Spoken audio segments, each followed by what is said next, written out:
programa anterior, o qual por nossos pecados foi entregue e ressuscitou dos mortos para a nossa justificação. Posso ouvir um amém? hoje com o pastor Joseph Prince. Deus te ama, mas odeia o pecado. E Ele odeia o pecado porque Ele te ama. E o pecado está destruindo tudo que Deus tem, que é bom, que é uma bênção, que é harmonioso, que é paz, que é saúde, que é vida para você e para sua família. Deus não veio acabar com a alegria. Em sua presença a plenitude de alegria. Amém? Muitos prazeres. Quando Jesus, no cenáculo, sabia que ia ser traído em pouco tempo, ele tinha acabado de mandar Judas sair. E era noite quando Judas saiu. Foi uma forma dramática a sua saída. Jesus falou para os discípulos: tendo-vos dito isso, para que minha alegria permaneça em vós. Você consegue imaginar um homem batizado com suco de limão, olhando para você? Tenho-vos dito isso, para que minha alegria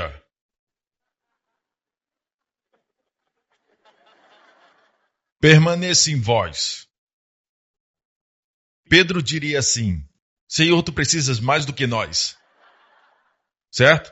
Está precisando de um pouco de alegria. Já temos os nossos problemas. O fato é esse. Não foi desse jeito, tinha que ser uma pessoa forte, sorridente, mesmo sabendo que em poucas horas entregaria sua própria vida. Ele disse assim: rapazes, eu digo isso para vocês não terem medo, eu deixo a minha paz com vocês. Que o coração de vocês não se turbe e não tenha medo. Tendo-vos dito isso, para que a minha alegria permaneça em vós e a vossa alegria seja completa. Mas, pastor, a Bíblia diz que ele era um homem de dores. Meu irmão, já que você citou isso, você sabe onde está esse verso? Eu não sei, vou te dizer. É de Isaías 53. Ele se tornou homem de dores. Por causa do sofrimento, a única vez que ele se tornou um homem de dores foi quando ele passou pela cruz, pelo flagelo, porque tudo aquilo foi uma transação. Ele tomou nossos pecados e nós sua justiça. Ele tomou nossas dores e nós tomamos sua alegria.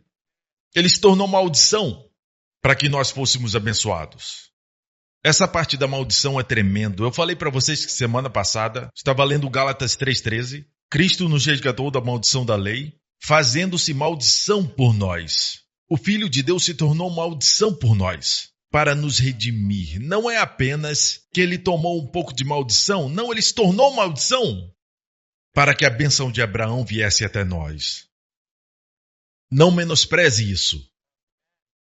Amém? Você está entendendo? Então, ele quer uma igreja alegre, pelo que lemos nesse texto. Vou mostrar o pano de fundo do mesmo capítulo para falar sobre comer e beber. A propósito, se você ler o resto do capítulo 10, fala sobre comer e beber para a glória de Deus, mas é sobre comer e beber. E é por isso que o próximo capítulo fala sobre...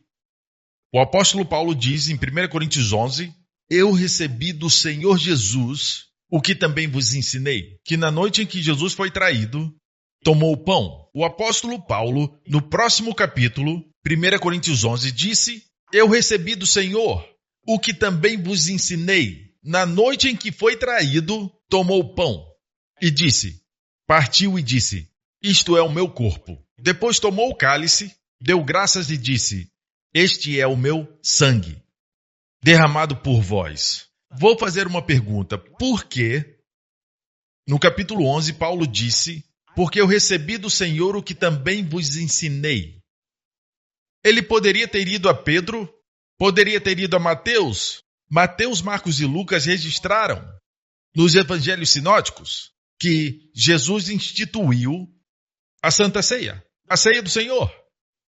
Ainda assim, o Senhor Jesus, nos dias atuais, o Cristo glorificado, acha que a Santa Ceia é tão importante que ele deu uma revelação pessoal ao apóstolo Paulo.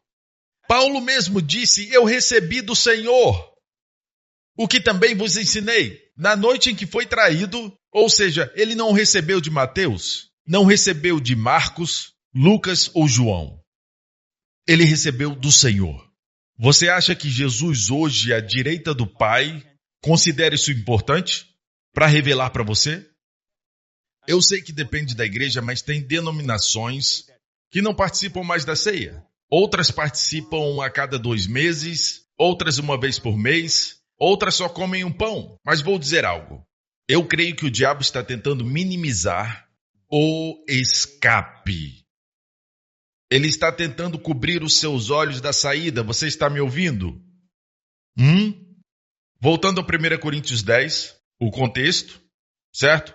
Versículo 13, ok. O cálice de bênção que abençoamos não é a comunhão do sangue de Cristo. O pão que partimos não é porventura a comunhão do corpo de Cristo. O contexto aqui está muito claro. De repente ele começa a falar da Santa Ceia. Não faz sentido. E conhecendo o apóstolo Paulo, ele é um professor muito sistemático. Era muito inteligente. Mas no que diz respeito à Bíblia, Deus orquestra tudo. Nenhum versículo está fora do contexto. Mostrei os versos anteriores: comeram e beberam e se levantaram para folgar. Olha o versículo 16. No telão. O cálice da bênção que abençoamos não é a comunhão do sangue de Cristo? Comunhão aqui é koinonia, que é o grego para comunhão. Certo? Associação. Não é só comunhão, pode ter comunhão comigo, mas eu te conheci ontem. Ou seja, isso é comunhão, mas uma comunhão tomando café, esse tipo de comunhão. Mas aqui está falando de algo íntimo. É uma participação íntima. Participação íntima. Você entende?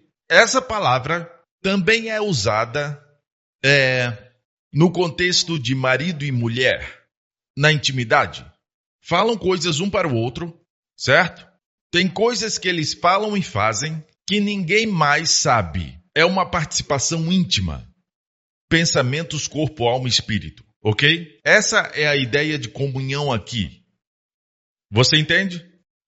Amém? Veja, tenha isso em mente. O que é a comunhão? O pão que partimos não é porventura a comunhão do corpo de Cristo? Porque nós, sendo muitos, somos um só pão e um só corpo. Porque todos participamos do mesmo pão. Ele não está dizendo que todos nós estamos participando uns dos outros. Alguns ensinam que quando você pega o pão, esse corpo de Cristo é a igreja. Não, Jesus não disse isso. Que era o corpo místico de Cristo. Nós somos o corpo de Cristo. Quando ele pegou o pão e o cálice, queria que representassem o seu corpo físico. Esse é o meu corpo. Ele não estava falando do corpo místico. Você entende? Aqui ele está sendo preciso. Somos um só pão e um só corpo porque todos participamos do mesmo pão. Somos um só pão e um só corpo porque participamos do corpo de Jesus. Entendeu? Ok.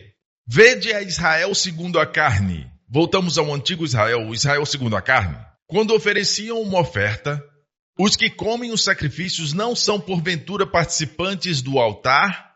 Quero dizer algo, está no seu interesse. Se você está sofrendo, se recebeu um diagnóstico ruim, seja o que for o que os médicos te disseram, é do seu interesse participar dos benefícios da cruz. Você pergunta como fazer isso? Vede a Israel segundo a carne. Os que comem os sacrifícios não são participantes do altar. O altar é a cruz. O altar no templo em Israel tinha 4 pontas, era a imagem da cruz. Era onde os cordeiros eram colocados. Era onde o corpo do boi era colocado. Era onde o sacrifício era colocado. A oferta era colocada ali. Tinha 4 pontas porque representava Jesus um dia na cruz. Com 4 pontas, norte, sul, leste e oeste. Porque Deus amou o mundo. O benefício foi eficaz para os 4 cantos do mundo. Posso ouvir um amém? Então, o altar é uma representação da cruz.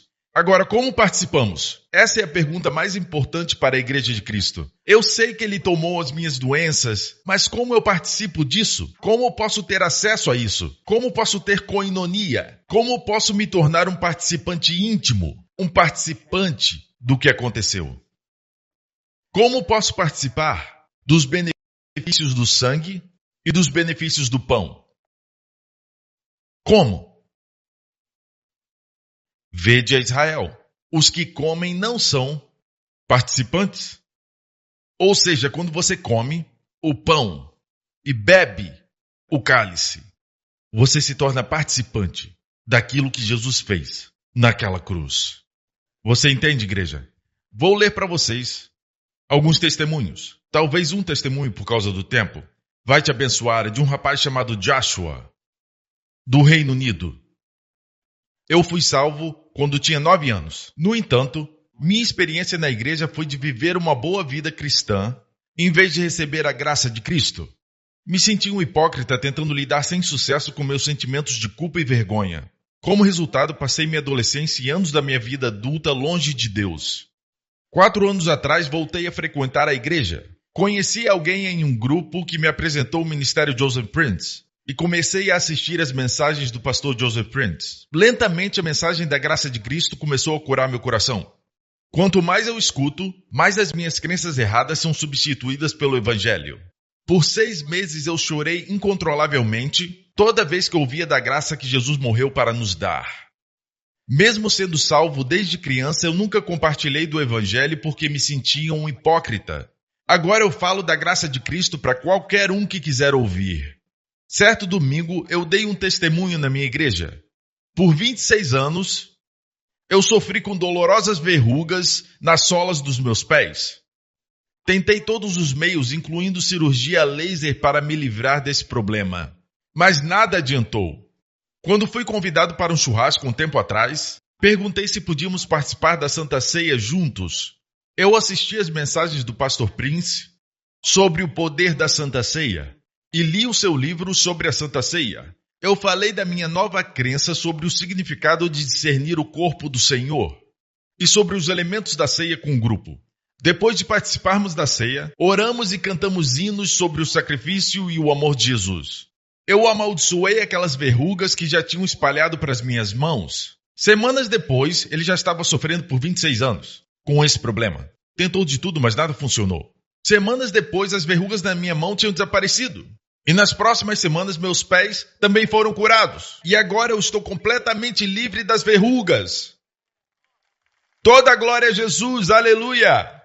Agora, você não vai receber porque você diz, eu vou tentar a Santa Ceia, certo? Não é por tentar, é pela fé. Você me entende? Não é falar, eu vou fazer isso. Isso seria vazio, não teria significado. E se não tomar cuidado, vai estar participando indignamente. Vamos a 1 Coríntios 11. Por causa disso, por esse único motivo, tem gente na igreja que diz que devemos impor as nossas mãos uns aos outros, e eu entendo que existe espaço para isso. Tem lugar para isso. Ok? Mas a norma para um crente, geralmente eles expulsam os demônios e declaram a cura para pecadores lá fora, não para os crentes. Os crentes pareciam, na igreja primitiva, que andavam em saúde divina. É melhor ter saúde do que cura. É melhor ter saúde do que cura. Mas se está doente, procure a cura. Mas não viva somente de cura em cura. Comece a andar em saúde. Os crentes partiam pão de casa em casa, diariamente. Vou repetir, acho que não ouviu. Partiam pão de casa em casa diariamente. E alguns acham que nós somos extremos porque participamos toda semana. A igreja primitiva, no livro de Atos, no primeiro dia da semana, se reuniam para partir o pão. Quem foi o pregador dessa vez? O apóstolo Paulo. Paulo ia pregar ali. Não diz que no primeiro dia da semana eles se reuniram para ouvir Paulo, mas para partir o pão. Atos 20. Depois você lê. E enquanto Paulo pregava muito, um jovem estava sentado na janela.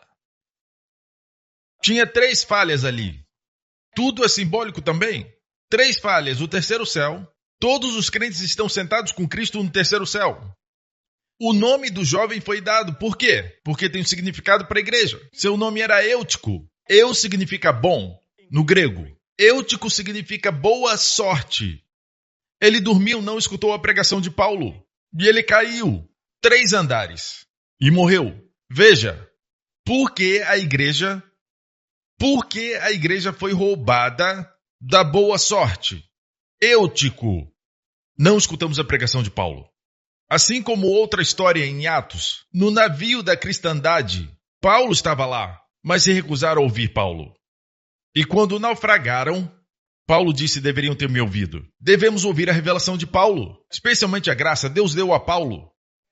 Toda a escritura é inspirada, toda a escritura é importante, mas nem tudo está escrito para a igreja.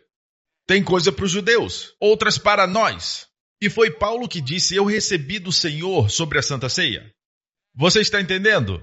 Então, continuando a história, certo? Depois que aquele rapaz caiu, lembre-se que se reuniram para partir o pão, não para ouvir Paulo pregar. O rapaz caiu e Paulo desceu e o abraçou. Devemos abraçar essa nova geração com a revelação de Paulo, com o evangelho da graça. Precisamos abraçá-los. Mesmo se estiverem mortos, devemos abraçá-los. Devemos aquecê-los com o evangelho da graça. E adivinha? Paulo disse: não se preocupem. Sua vida está nele e o ressuscitou dos mortos. Se algo assim acontecesse na igreja, iríamos dizer: aleluia, glória a Deus, amém? Iríamos celebrar e depois ir para casa. Mas não com Paulo. Paulo voltou e levou todo mundo, incluindo o rapaz, levou a boa sorte de volta para o terceiro céu, onde a igreja está, e adivinha? Partiram pão. Prioridades. Tinham prioridades. Depois de alguém ser ressuscitado, eles foram partir o pão. Não se esqueceram de onde vem o poder. Essa era a igreja primitiva, certo? Por causa disso, há entre vós muitos fracos e doentes, e muitos que dormem ou mortos. Estou falando claramente.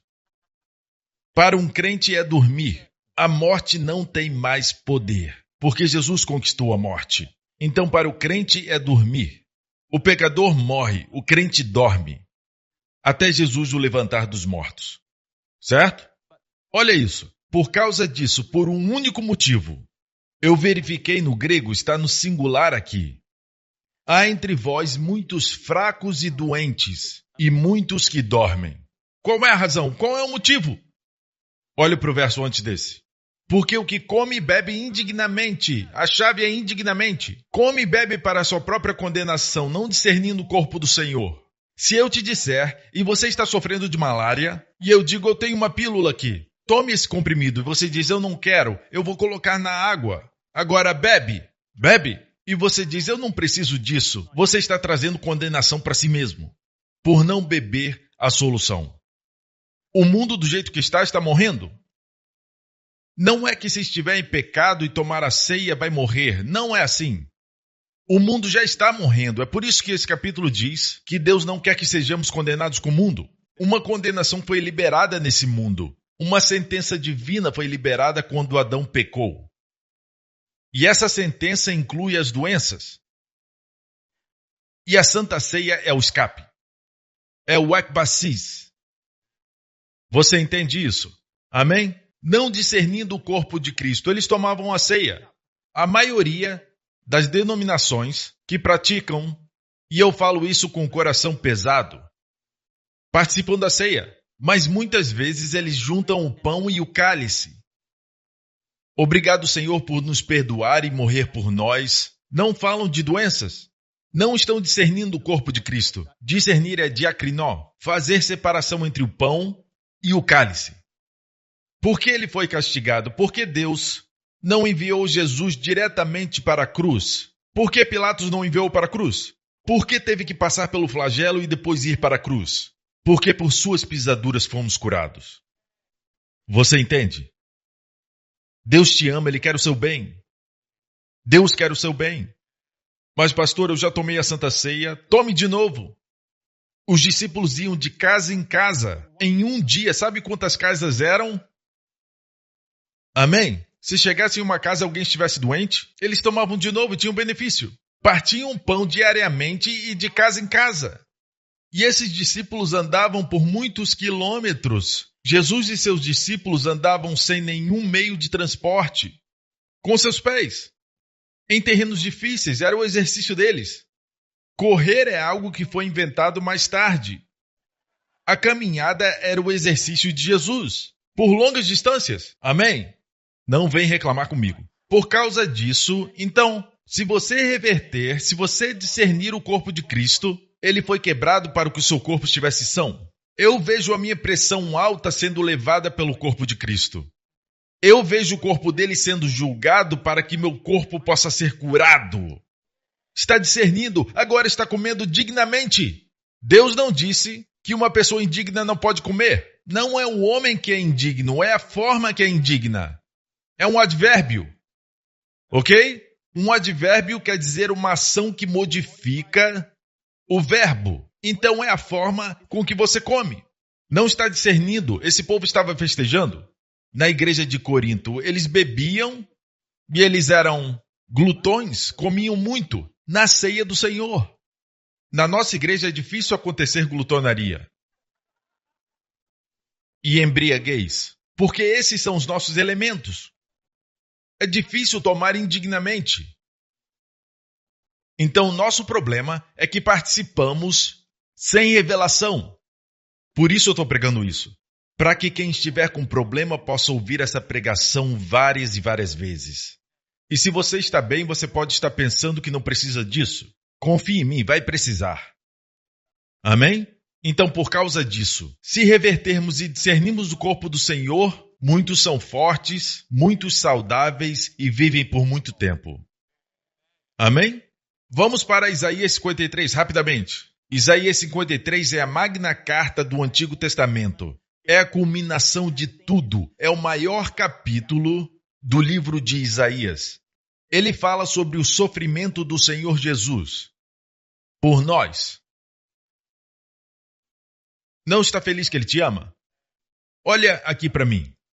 Quero abordar o seguinte, porque é importante. Jesus não foi assassinado. Jesus disse, porque eu dou a minha vida para retomá-la. Ninguém a tira de mim. Por isso, algumas vezes tentaram apedrejá-lo, mas não puderam. Ele andou no meio deles.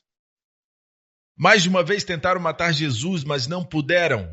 O meu tempo ainda não chegou. Quando vieram prendê-lo no jardim do Getsêmani, soldados com varas e espadas, soldados fortes, vieram, uma legião veio para prendê-lo. E ele perguntou, a quem procuram? E disseram, a Jesus de Nazaré. A Bíblia diz que ele deu um passo e falou. O nome de Deus que foi revelado a Moisés, ele falou, eu sou. Quando falaram, buscamos a Jesus, ele disse, eu sou. Moisés perguntou a Deus, quem eu devo dizer que me enviou? Deus disse, eu sou o que sou. Agora o eu sou falou, eu sou. E aqueles soldados caíram para trás. Isso é poder, ok? Ele não foi preso porque não podia evitar. Ele permitiu e disse, vocês me encontraram, deixe esses homens irem. Você está ouvindo? Amém? Eu creio que ele se deitou na cruz. Foi uma das atitudes que convenceram um ladrão, que esse era um homem diferente. Isso causou que aquele homem durão, aquele centurião romano que disse, certamente esse é o Filho de Deus. Eu te digo, igreja, ele não precisava morrer, mas ele te amou. Ele te amou. Ele se importa com a sua dor. Ele não é apenas o Deus eterno que diz para você, você tem que passar por isso, mas um dia todo esse sofrimento vai passar. Não, ele quer que você seja curado. Ele te quer saudável. Ele quer você forte. Mas você tem isso, pastor? Eu não vejo crentes assim. Deixa eu explicar algo sobre Deus. Nós recebemos tantos testemunhos de pessoas que começam a descobrir, e os maiores deles são pessoas libertadas do vício em drogas, pornografia, depressão, confessando eu sou a justiça de Deus em Cristo.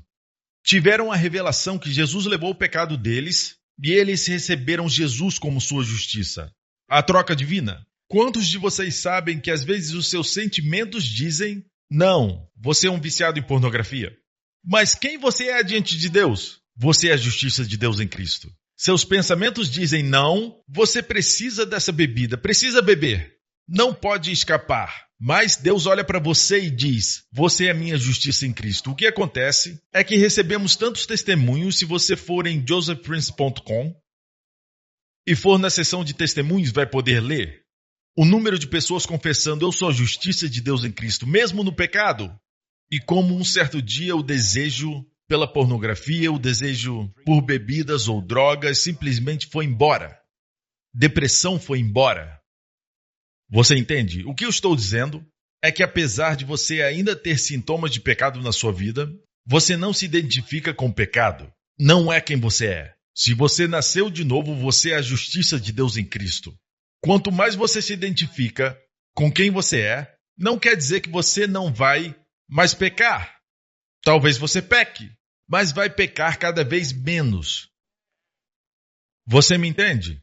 Quanto mais você se identifica com a verdade, não estamos falando para você fingir. Pastor, eu me sinto sujo, me sinto impuro. Como você pode dizer que eu sou a justiça de Deus em Cristo? Você nasceu de novo? Sim, você é a justiça de Deus em Cristo.